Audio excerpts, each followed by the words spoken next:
Okay, so here we go, current model Westfalia. We're looking at the auxiliary battery, or working on the auxiliary battery that's not charging. So we'll just take a look here. We've got 14 volts on this side of the fuse breaker, and we've got 3.97 volts on the other side of the breaker, so that's our problem right there. The auxiliary battery in the back is only getting 4 volts, so we'll head off to Napa, see if we can find a new breaker, and come back and fix the problem later today.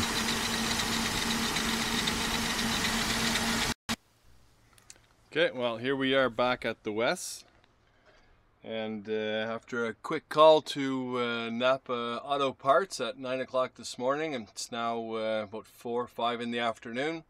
They had the part, they ordered the part this morning, it came in this afternoon. As we can see, the DC voltage is at 0, so we'll come around to the front.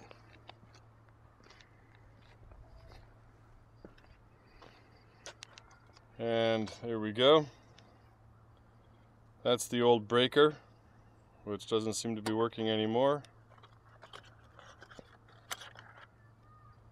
And there's a new one.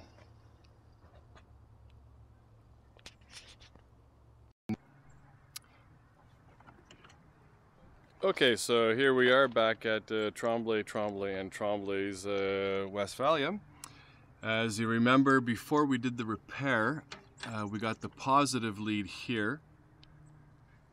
Okay, which is, as we see, 12.5 volts going from the battery in the front. This is the little component, if you can see it here, that we just changed. And if you remember, we had 12.51 there, but on the opposite side we had a little less than 4 volts running on that side, and that was our problem.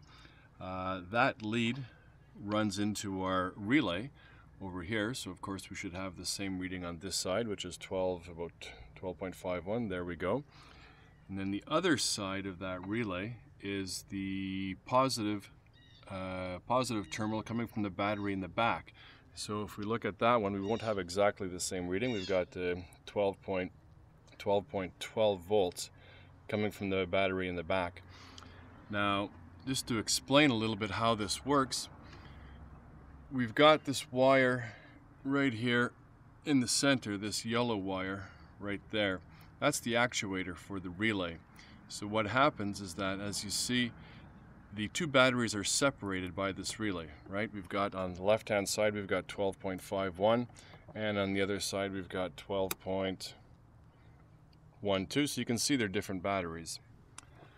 Once the ignition key is turned, the relay right here, this pin receives 12 volts, that's the actuator, and it connects the two batteries together.